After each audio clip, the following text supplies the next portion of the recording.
19세기 영국 성공의 주고였던 R.C.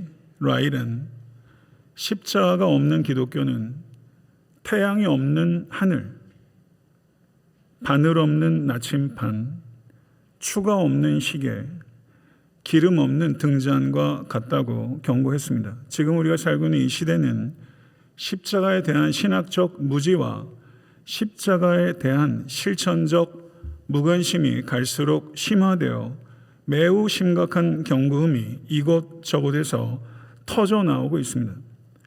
그리스도인의 삶은 십자가에서 시작되고 십자가의 감사함으로 반응하며 십자가를 본받는 삶이라고 우리는 말할 수 있을 것입니다. 사랑하는 성도 여러분, 우리는 진실로 그리스도인의 삶을 살아가고 있다고 말할 수 있겠습니까? 이번 사순절을 통해서 십자가에 대한 겸손한 갈망이 우리 모두에게 회복될 수 있게 되기를 간절히 소망합니다. 십자가에 대한 묵상을 통해 십자가의 진리가 머리에서 마음으로, 마음에서 일상으로 흘러들어가 생생하게 되살아날 수 있게 되기를 간절히 축원합니다. 구약 성경에서 가장 충격적인 사건은 모리아에서 이삭을 번제로 바치려고 한 사건이라면, 신약 성경에서 가장 충격적인 사건은 갈보리의 십자가 사건이라고 이야기할 수 있을 것입니다. 조이스 볼드윈이라는 구약학자는 구약의 모리아와 신약의 갈보리를 아름답고 탁월하게 연결하고 있습니다. 아브라함이 시험을 받는 것에 대한 창세기의 이야기는 완성품을 염두에 둔 위대한 화가가 그린 첫 스케치와 같습니다. 연필 스케치 자체로도 너무나 훌륭한 것이지만 완성된 그림을 본다면 그것이 동일한 화가의 작품이라는 것과 스케치를 훨씬 능가하는 작품이라는 것을 알 수 있게 될 것입니다. 성도 여러분, 오늘 설교를 통해서 저는 창세기 22장에 위대한 화가이신 구원 하나님께서 그리신 연필 스케치와 마가복음 15장에 완성된 그림을 같이 함께 관람해 보고자 하는 것입니다. 위대한 화가이신 하나님의 걸작에 대한 우리 모두의 이해와 찬미가 더욱더 깊어질 수 있게 되기를 간절히 소망하며 말씀 앞에 겸손히 서는 우리 모두가 될 수 있게 되기를 바랍니다. 하나님께서 아브라함에게 왜 사랑하는 아들 이삭을 번제로 드리라고 하셨을까요? 번제는 내장을 다 끄집어내고 피를 땅에 다 쏟아내고 다 태우는 화제입니다. 아브라함이 그 독자 이삭을 번제로 드리라는 이 명령을 들었을 때 아브라함의 마음은 어떠했을까요? 그 마음 이해하고 계십니까? 우리는 아브라함의 이 이야기를 너무나 잘 알고 있고 결론을 알기 때문에 너무 익숙해진 나머지 아브라함이 느꼈을 수밖에 없었던 그 끔찍한 고통과 공포를 너무 쉽게 간과하는 경향이 우리 모두에게 있다는 것입니다. 이삭을 죽이려고 했던 그 아브라함의 고통도 이해 못한다면 독생자 예수를 죽여버리신 하나님의 고통을 우리는 감히 이해한다고 말해서는 안 됩니다. 이삭을 죽이려고 했던 아브라함의 고통을 통해서 예수를 죽이신 하나님의 고통을 절절하게 깨닫는 우리 모두가 될 수 있게 되기를 간절히 소망합니다. 하나님께서 아브라함에게 던지신 이 질문의 핵심은 아브라함아, 너는 이삭을 더 사랑하느냐? 나를 더 사랑하느냐? 이것이 하나님께서 아브라함에게 던지신 질문이에요. 아브라함에게 던지신 이 질문, 우리에게 던져지는 질문입니다. 우리가 직면해야 되는 질문이요, 우리도 회피할 수 없는 질문이에요. 하나님의 명령이 최고로 가혹했다면 아브라함의 반응은 최고로 탁월했습니다. 그의 순종은 즉각적이었습니다. 머뭇거리지 않았어요. 아침 일찍 일어나 모리아산으로 출발했습니다. 아브라함뿐만 아니라 성경에 나타나는 믿음의 거장, 그리고 교회 역사에 나타나는 믿음의 거장들을 보면 하나님의 뜻이 분명해질 때까지 신중했고, 하나님의 뜻이 확실하면 미적거리지 않았습니다. 즉각적으로 순종하는 특징이 있었습니다. 이것이 그들의 거룩한 특징이요, 여러분과 저의 거룩한 특징이 되어야 될 줄로 믿습니다. 아브라함의 순종은 또한 확고했습니다. 모리아산까지 가기까지 3일 길입니다. 3일, 많은 변화가 있을 수 있는 길이에요. 사탄이 얼마나 유혹했겠습니까? 얼마나 극렬하게 미혹했겠습니까? 그것과 씨름하며 피눈물을 흘리며 아브라함이 3일 길을 갔어요. 흔들리지 않았어요. 우리도 그렇게 걷기를 원합니다. 그의 고독은 또한 고독했어요. 목적지가 멀리 눈에 보이기 시작합니다. 그러더니 아브라함이 종에게 말해요.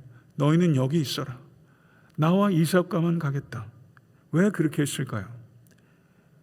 이삭을 번제로 드리는 일에 종들의 도움을 받거나 이삭을 번제로 드리는 일에 종들이 갑자기 주인님 안 됩니다, 정신 나간 일입니다 라고 종들이 뛰어들어서 그것을 저지라도 할까봐 도움도 사양하고 저지하는 것도 막고자 아브라함은 때로 어떤 길은요, 인생의 길은요, 정말 중요한 거는요, 고독할 수밖에 없어요. 혼자 결정할 수밖에 없어요. 오로지 그 책임과 그 결과를 혼자 감당할 때밖에 없어요. 아브라함은 고독했습니다. 아브라함은 하나님께 언약을 받았어요. 이삭을 통해 열국의 아비가 될 것이다. 그런데 하나님께서 그 언약을 정면으로 부숴버리는 이삭을 죽이라, 하나님의 약속과 하나님의 명령이 정면으로 충돌돼서 파사지는 거 아닙니까? 이 상황에서 아브라함은 신실하신 하나님에 대한 믿음으로 이해할 수 없는 하나님의 명령을 기꺼이 수용했습니다.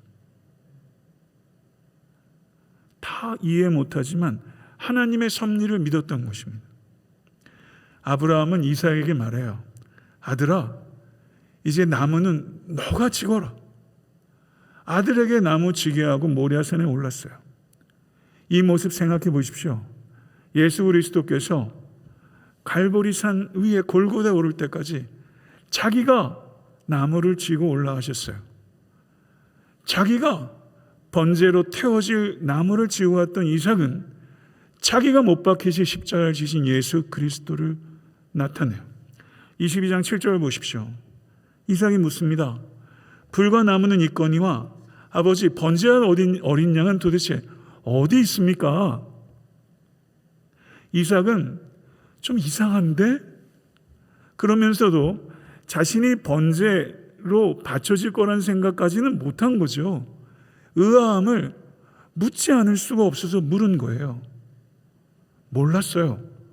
그러나 세상 죄를 지고 가신 어린 양이신 예수는 아셨어요. 죽을 거라는 거 아셨어요. 자기 운명이 어떻게 된다는 거 아셨어요. 이삭의 순종은 예수의 순종을 내다보지만 예수님의 순종은 이삭의 순종과 피할 바가 아니라는 것입니다. 이때 이삭은 아마 10대 후반 정도 됐을 거예요. 왕성한 때 아닙니까? 늙은 아버지 냅다 뿌리치고 냅다 달아나는 거, 그거 못하겠어요. 그렇게 한다고 누가 탓하겠습니까? 혈기왕성한 이삭이 협조하지 않으면 이 이삭을 번제로 드릴 재간이 없어요. 그런데 이삭은 저항하지 않습니다. 이상하죠? 그리고 자신이 지고 간 나무 위에 올라가 눕습니다. 이삭이 이러한 행위는 십자가에 올려지신 예수 그리스도, 자기가 태워질 나무 위에 올라간 이삭, 자기가 달리 십자가에 올려지신 예수 그리스도, 이삭의 이 행위는 예수 그리스도의 행위를 통해서 재현되고 완성되었으며 이 십자가의 행위는 우리의 삶 속에 재현되어야 될 줄로 믿습니다. 아브라함과 이삭의 순종의 제사에 하나님이 감동하셨어요. 아브라함아, 아브라함아, 다급하게 부르셨어요.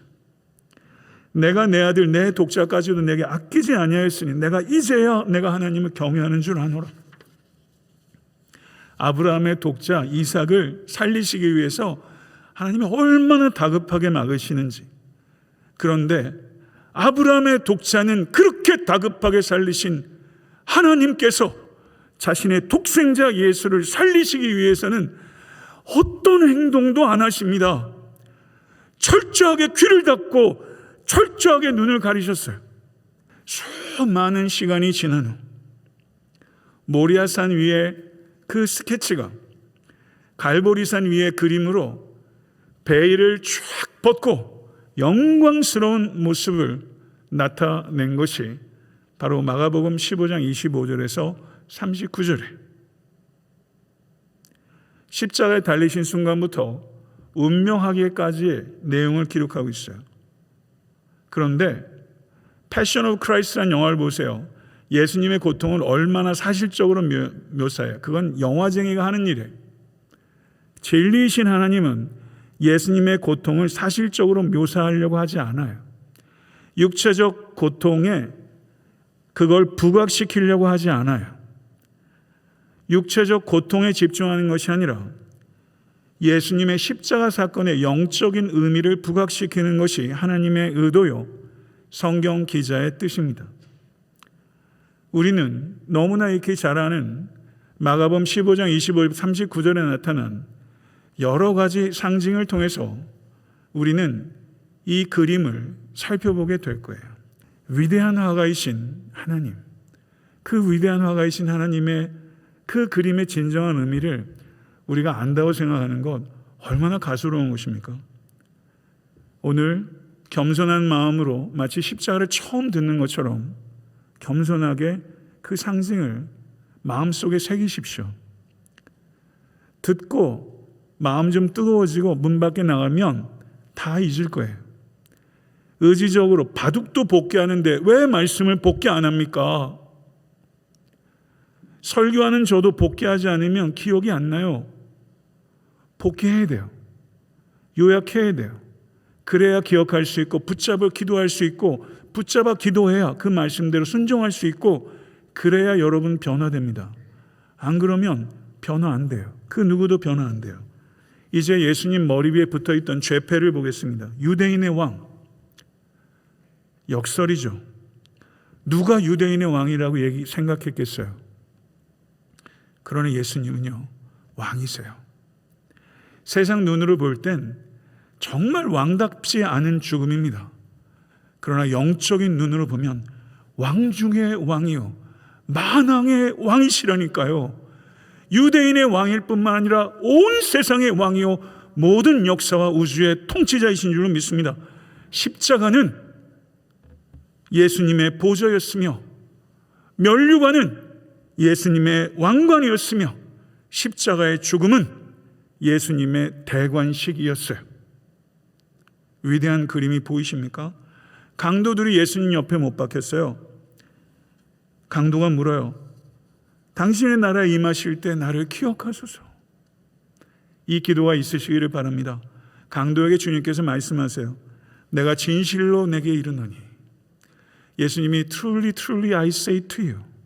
아멘, 아멘, 레고솔. 이렇게 말씀을 많이 하셨는데 예수님이 돌아가시기 직전에 마지막 사람에게 Truly, truly라고 말한 마지막 사람은 강도였어요. 내가 진실로 내게 이르노니 오늘 내가 나와 함께 낙원에 있으리라. 예수님께서 십자가에 달리셨을 때 사람들이 머리를 흔들며 머리 흔들며 대거리하는 사람 보면 정말 심란합니다. 머리 흔들며 감히 조롱하고 모욕해서 그가 남은 구원하였으되 자기는 구원할 수 없도다. 이스라엘 왕 그리스도가 지금 십자가에서 내려와 우리가 보고 믿게 할지어다. 육체적 고통 힘듭니다. 근데 정신적 고통은 훨씬 큰 거예요. 예수님은 할 말이 많으셨지만 말씀을 안 하세요. 전능하신 예수님께서 뭘 해도 하실 수 있지만 아무것도 안 하세요. 자신을 위해서 물 한 모금을 안 마를 정도의 고집쟁이가 세상에 어딨냐고요. 죄인이 아니셨지만 세상의 최고의 죄인이신 것처럼 자신을 끝까지 한결같이 억제하셨어요. 이 억제가 이해되십니까? 이 억제를 생각해 보세요. 눈물 납니다. 눈물을 억제하기 어려워요. 그래서 기독교는 종교가 아니라 진리라는 것입니다. 기적 중에 기적은 예수 그리스도께서 십자가에 달리서 죽으신 거예요. 그러자 제6시부터 9시까지 온 땅에 어둠이 임했어요. 어둠은 하나님의 심판이 임했다는 걸 나타냅니다. 출애굽할 때 애굽에 어둠이 임했던 것처럼 하나님의 심판이 예수께 임하신 거예요.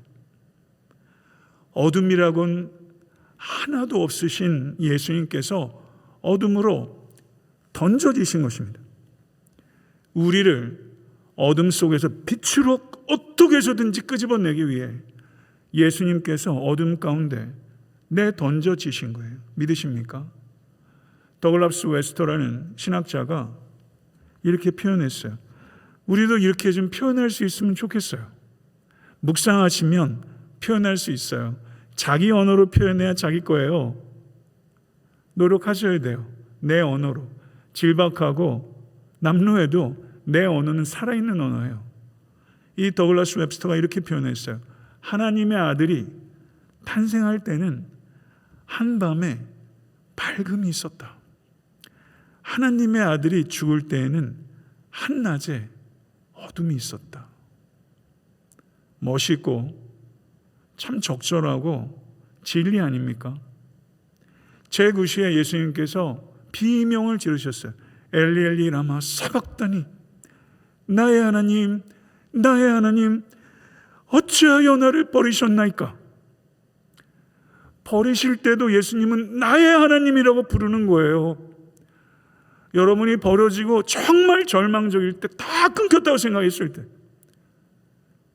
나의 하나님, 나의 하나님이라고 부르는 순간 마음에 기적이 일어나요.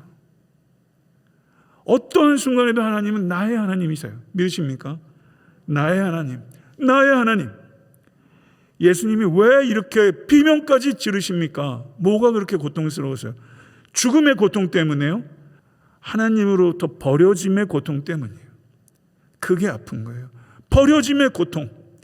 그리스도께서는 아담의 죄로 말미암아, 그리고 자기 자신의 자범죄로 말미암아 하나님과 분리된 인간을 거룩하신 하나님께로 어떻게든 이끌기 위해서 무한하고 영원한 사랑을 나누온 하나님과의 관계에서부터 끊기신 것입니다.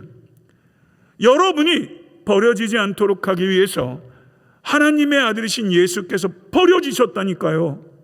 예수님께서 큰 소리를 지르시고 숨지셨을 때 성소의 휘장이 아래에서 위로가 아니라 위에서 아래로 찢겼어요. 사람이 찢으면 아래에서 찢기기 시작합니다. 하나님께서 찢으신 거예요. 휘장은 성소와 지성소를 구분해요. 이 휘장 안에는 1년에 단 한 번, 단 한 사람이 들어가요. 거룩한 백성들인 이스라엘 사람들 중에 가장 거룩한 사람이라고 누구든 자타공인 대제사장이 365일 중에 가장 거룩한 날이라고 이야기되는 대속죄일에 단 한 번 들어가는 것이 지성소예요. 이 휘장이 찢어진 것은 우리 주 예수 그리스도의 몸이 찢어진 것을 상징하는 것이며, 그 찢어진 예수 그리스도의 몸을 통해 거룩하신 하나님께 누구라도 언제라도 어디서라도 나아갈 수 있는 길이 활짝 열려서 우린 예수 그리스도의 이름이라는 통행증을 가지고 담대하게 나아갈 수 있게 된 줄로 믿습니다. 아멘. 예수님의 죽음을 목격한 백부장이 15장 39절에 이렇게 고백해요. 마가복음에서 예수님은 하나님의 아들이라고 신성을 고백한 유일한 인간이에요. 제자가 아니었어요. 백부장이었어요. 예수를 죽인 사람이 예수님을 하나님의 아들이라고 고백했어요. 이 사람은 진실로 하나님의 아들이었도다. 팀 켈러 목사님, 30년 동안 연구했대요. 이것만 연구하진 않았겠죠. 팀 켈러 목사님이 백부장이 도대체 뭘 본 걸까? 궁금하잖아요. 30년 동안 연구하고 묵상했어요. 그 팀 켈러 목사님의 표현이에요. 백부장은 예수님의 죽음에서 그분의 다정함을 보았으며 그 다정함으로 백부장의 무정함이 깨어진 것이다. 이렇게 표현했어요. 예수님의 다정함을 통해서 백부장의 무정함이 깨어졌다. 저는 어저께 제 표현으로 그걸 한번 생각해 봤어요. 저도 30년 뒤쯤에는 좀 더 근사하고 깊어지고 아름답고 간결해질지 모르겠어요. 제가 백부장이 뭘 봤을까? 제 표현이에요. 백부장은 십자가가 패배의 순간이 아니라 승리의 순간이며 예수님은 상황의 희생자가 아니라 상황의 통치자시다. 백부장의 구원은 상징하는 게 있어요. 예수 그리스도의 복음의 능력은 너무나 강력해서 그리스도를 죽인 사람까지도 믿음으로 이끌 수 있는 신비한 능력이라는 것입니다. 이것을 진실로 믿으십니까? 이것을 진실로 믿으면 우리는 소망 가운데 설 수 있게 될 줄로 믿습니다.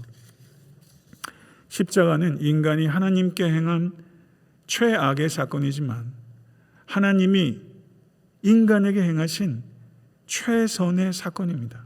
참 신기하죠. 인간이 행한 가장 끔찍한 일이 하나님께서 행하신 가장 위대한 일이 되었다는 것. 세상 어떤 최고의 소설가도 상상할 수 없는 신비하고 신성한 이야기. 그 이야기가 바로 하나님의 아들이신 예수 그리스도께서 crucified God, 십자가에 달리신 하나님이시라는 이 사실을 믿으실 수 있게 간절히 축원합니다. 그때 그 예수께서는 지금 나의 죄를 지셨으며 나의 죽음을 대신 당하셨으며 나의 빚을 대신 갚아주셨습니다. 믿으십니까? 이것이 진리예요. 경험한 적이 없다 할지라도 영적 사실이에요. 이것을 믿게 된 것이 성도요. 이것을 믿게 된 것이 기적이에요. 믿으십니까? 하나님의 지혜는 십자가의 어리석음으로, 하나님의 능력은 십자가의 약함으로 나타났으며 바로 그로 인하여 우리가 구원을 값없이 선물로 받아 누리게 된 것을 믿고 기뻐하실 수 있는 모든 권속되실 수 있게 되기를 간절히 소원합니다. 사랑하는 성도 여러분, 이제 미술관 나갈 시간 됐어요. 준비되셨어요? 오늘은 딱 2점 봤다니까요. 모리아의 스케치, 갈보리의 그림. 딱 2점 본 거예요. 이 스케치와 이 그림에 대한 여러분의 이해와 찬미가 깊어지셨어요? 부디 깊어지십시오. 이해하고 찬미하십시오.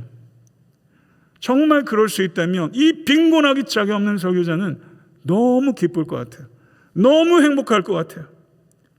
이 십자가는 지금 이곳에 여러분을 초청합니다. 십자가는 초청하는 십자가예요. 우리가 초청되어 나아가는 자리는 감상의 자리가 아니라 결단의 자리예요. 십자가는 감정의 변화를 결단하라고 말하지 않고 삶의 변화를 결단하라고 요청합니다. 누구든지 나를 따라오려거든 자기를 부인하고 자기 십자가를 지고 나를 따를 것이니라. 누구든지 예외 없습니다.